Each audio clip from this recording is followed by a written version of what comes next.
There is a piece of jewelry sitting at the center of the British royal family's most complicated history. A ring that has witnessed love, betrayal, death, grief, and rebirth. It has been photographed thousands of times on thousands of different occasions, studied by experts, copied by jewelers around the world, and talked about in whispered conversations in royal circles for over 4 decades. And yet, in one quiet, unexpected moment, it disappeared from where the world always expected to find it. No announcement was made. No explanation was given. It was just gone. And when people finally noticed, the questions that followed were not simple ones. They cut straight to the heart of family, memory, loyalty, and what it truly means to carry someone else's legacy on your own hand. This is the real story behind that ring, where it came from, what it meant, what happened to it, and why its disappearance sent a quiet shock through the highest levels of the British monarchy. The story begins in 1981, when Prince Charles proposed to Lady Diana Spencer. He chose a beautiful blue sapphire ring and presented it to her as a symbol of his love and commitment. But the details of how that ring was actually chosen tell a story that is more human, more grounded, and far more interesting than any fairy tale version. After Diana accepted the proposal, she was invited to choose her ring from a selection presented by a famous jeweler. A tray was brought out filled with stunning options, emeralds, rubies, diamonds, all sparkling under the light. Diana could have chosen anything. She was about to become a princess. She was about to marry into one of the most powerful families on earth. The world expected her to reach for something extraordinary, something made only for her, something that announced her arrival into royalty. But that was not Diana's way. Diamonds Rocks, Gabriel & Co. Among the options sat one striking piece, a 12-carat oval Ceylon sapphire encircled by 14 round diamonds, all set in 18-carat white gold. It wasn't the most expensive ring. It wasn't custom-made. In fact, anyone could have bought the exact same ring from Garrard's catalog at the time. But that's the one she picked. That single choice told the world something important about who Diana was. She was not interested in performing royalty for its own sake. She was interested in what moved her, what felt right, what felt like her. And that ring, available to anyone with enough money to purchase it, felt like her. The blue sapphire was Diana's favorite gemstone, and she was known to wear a lot of blue to complement her blue eyes. The ring was not chosen to impress. It was chosen because it was beautiful and because it meant something personal to the young woman who was about to change the face of the monarchy forever. Gabriel & Co., the Natural Sapphire Company. When Charles proposed to Diana in 1981, he purchased the ring for £28,000. Today, it is estimated to be worth up to £300,000, but its real value was never in the number. Its value was in what it represented. A beginning, a promise, a woman who chose something real over something showy. Charles and Diana announced their engagement to the public on February 24, 1981, and married just 5 months later on July 29. The photographs from that engagement announcement traveled across the world. People who had never paid attention to royals before suddenly found themselves staring at that ring, the deep blue stone surrounded by its perfect circle of diamonds, and feeling something they could not quite name. It was beautiful in the way that very few things manage to be, simple enough to feel approachable, extraordinary enough to take your breath away. Langs, AOL. But the fairy tale did not last. Behind the grand ceremonies and the official photographs and the smiling public appearances, Charles and Diana's marriage was fracturing in ways that could not be hidden forever. The world watched as two people who were deeply unsuited for each other tried to hold together something that was already breaking apart. The late princess continued to wear the now-famous sapphire engagement ring even after she and Prince Charles divorced in 1996. Think about that for a moment. She kept wearing it. Not because she was required to, not because anyone told her to, but because that ring, whatever else it had become, was still hers. It was still the thing she had chosen on a day when she was young and full of hope. Divorce could take away a marriage, but it could not take away what the ring meant to Diana herself. She wore it until the end. The knot. When Diana died in Paris in August 1997, the grief that swept the world was unlike anything that had been seen before in modern times. People who had never met her wept in the streets. Thousands upon thousands of flowers were piled outside royal palaces. The loss was felt as something deeply personal by people who had only known her through newspapers and television screens. And somewhere in the middle of that enormous wave of public mourning were two young boys, William and Harry, who had lost their mother, and now had to figure out what it meant to carry her memory forward inside a family and an institution that had not always been kind to her. Diana's personal possessions passed to her sons. Among those possessions was the ring. After her death, it was believed that Prince Harry had inherited Princess Diana's ring and gifted it to Prince William, but that wasn't exactly the case. Prince Harry set the record straight about the fate of Princess Diana's sapphire ring in his memoir, released in January 2023. The version of events that had been circulating for years. The tender story of Harry offering the ring to his brother as a gift, a bonding moment between two grieving sons, turned out to be a story that journalists and commentators had largely constructed on their own. Harry recalled in his memoir, the papers had published stories about a touching moment between brothers, a bonding moment for all three of them, where he decided to gift William the ring he had inherited from their mother. He described all of it as absolute rubbish. None of it had ever happened. He had never given William the ring because it was not his to give. William had already had it.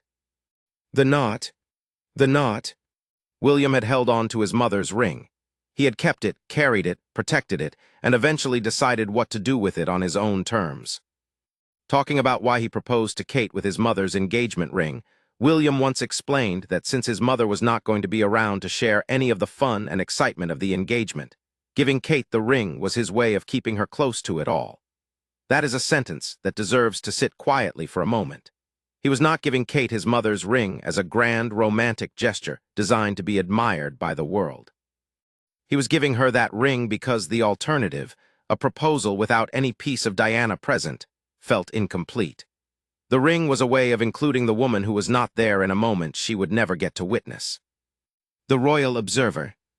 The couple got engaged in Kenya, and as William later revealed, he had been keeping the special ring in his backpack for 3 weeks before he finally proposed. 3 weeks. Carrying that ring across Kenya, knowing what it was, what it had been through, whose hands it had rested in before. That is not a small thing.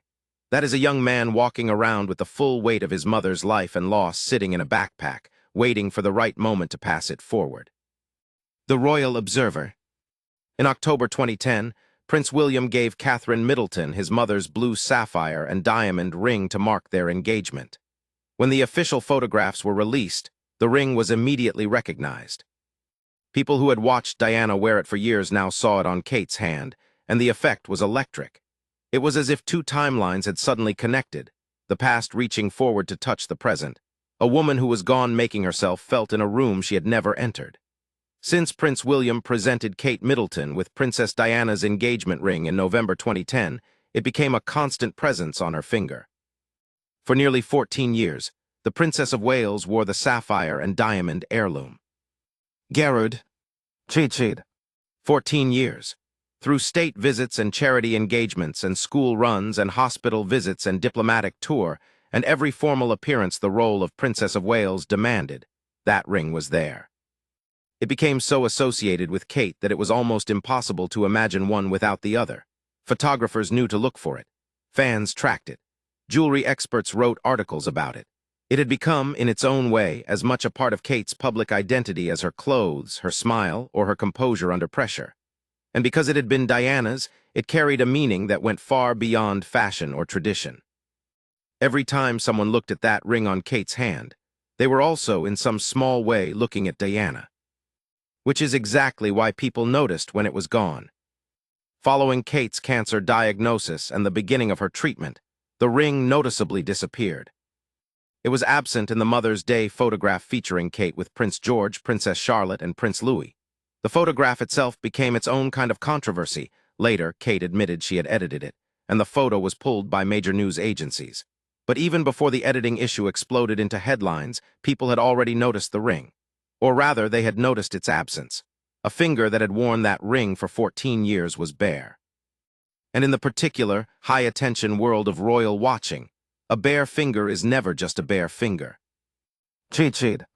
Kate and William's friends were described as completely baffled by Kate not wearing her wedding ring in the doctored photo, knowing it would raise questions about the state of the marriage. The questions multiplied quickly. Some were practical, some were speculative, some were unkind. The internet, as it tends to do, found the worst possible interpretation and amplified it. But the people who knew Kate and William were not panicking about the marriage. They were baffled about the choice. Why drop an image that would so obviously attract this kind of attention? The Daily Beast. As Kate gradually resumed select public duties throughout the year, the ring appeared on and off. That inconsistency became its own story. Sometimes it was there, sometimes it wasn't. In a video from Kate and William congratulating Team GB on their Olympic performance, Kate was not wearing the iconic ring. Instead, she was seen wearing what appeared to be an eternity ring next to her wedding ring. A different ring, a substitution, or perhaps not a substitution at all, perhaps simply a choice made by a woman in the middle of cancer treatment, making small daily decisions about what felt comfortable and what did not. Cheat sheet. The list. Royal expert Daniela Elser offered a practical explanation, suggesting that the whole thing might come down to something as simple as comfort. Kate's engagement ring is stunning, but would have to be somewhat unwieldy to wear day in and day out. Chemotherapy and other cancer treatments can cause the body to change in ways that affect how jewelry fits. Hands can swell. Fingers can become sensitive. Wearing a large, heavy ring day after day through the physical demands of serious illness treatment might simply become too uncomfortable to manage. Elser also suggested that perhaps, after years of wearing the ring directly tied to the late Princess Diana, there may have been a personal dimension to the choice as well. Cheat sheet. Cheat sheet. There is something worth sitting within that observation. Kate has worn Diana's ring for over 14 years. She has done so graciously, proudly, and with an evident respect for what that ring represents. But wearing a ring that connects you directly to your husband's late mother, a mother who is loved perhaps more fiercely by the public than any other royal of the modern era, is not a simple thing. It is a daily act of public inheritance. And when a person is going through the most private, frightening experience of their life, they may reach for something that feels more like their own. Something that does not carry the weight of an entire dynasty's grief. Something that is simply theirs. King Charles was reportedly a little surprised by some of the details around William's original proposal. The choice to use Diana's ring had not been something widely anticipated within the family, and the moment it was announced, it immediately reshaped the public conversation about the engagement. Charles had given Diana that ring in 1981. His son had now given it to the woman his son loved, in an act that was simultaneously a tribute to Diana and a statement about what William valued. The layers of that moment, for Charles personally, for what it meant about how Diana was being remembered inside the family she had left, were not simple ones to navigate. The Royal Observer. And then Kate took it off her finger in 2024, and the world noticed, and Charles noticed, and the questions began again.